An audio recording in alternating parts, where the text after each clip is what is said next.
Nous l'avions laissé place du Palais pour le départ symbolique de l'opération 1000 km pour 1000 enfants. C'est à la caserne du boulevard de Belgique que nous avons retrouvé tôt mercredi matin Jean-Christophe Agosta. Ce carabinier du Prince s'est lancé un défi hors norme. Après l'appel du matin, c'est en courant qu'il a quitté la caserne et c'est en courant qu'il passera ces 10 prochaines journées puisque Jean-Christophe va parcourir 100 km par jour jusqu'au 8 juin. Après une première journée de course de 11 heures, c'est à Figanières, dans le Var, qu'il a achevé la première étape de son épopée. J'ai eu de super sensations là, jusqu'à un gros 60-70e kilomètre. Après, ça commence à devenir un peu plus difficile. C'est là où c'est que j'ai pris un petit coup de pompe. Mais bon, là, vers la fin, plus on arrive, plus on a mis d'arriver, plus il tarde, et donc plus on est fatigué, quoi. Ça, c'est inévitable. Bien sûr que je m'attends à souffrir, je m'attends à vivre des moments difficiles, mais bon, ça fait partie de la course. Et c'est ça qui est bien, c'est qu'à un moment donné, avec bon, l'expérience que j'ai, je sais ce qui m'attend, donc bon, je m'y prépare, et bon, quand il arrive l'ouragan, vélo de rong, on attend que ça passe, et après on repart. Hein. Sur son passage, Jean-Christophe suscite l'admiration. Il fait plus de 2 marathons par jour.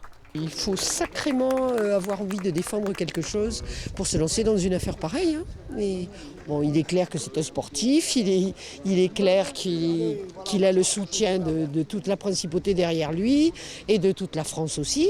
Mais franchement, il faut être très très courageux. Je voudrais surtout dire, ce que j'ai retenu, c'est le projet qui est derrière et l'association.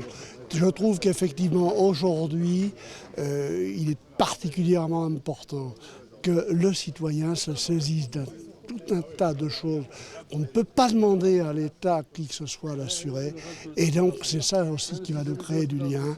Je trouve que, alors, que ce soit accompagné en plus par un exploit, parce qu'il faut le dire, hein, un sportif de cet ordre, je tire encore plus mon chapeau. Jean-Christophe est entouré d'une équipe d'une dizaine de personnes, dont un kiné et ses amis carabiniers.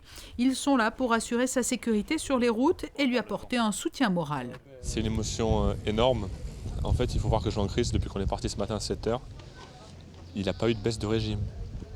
Sur 100 km, il a fait 100 km à 10 km/h. C'est incroyable.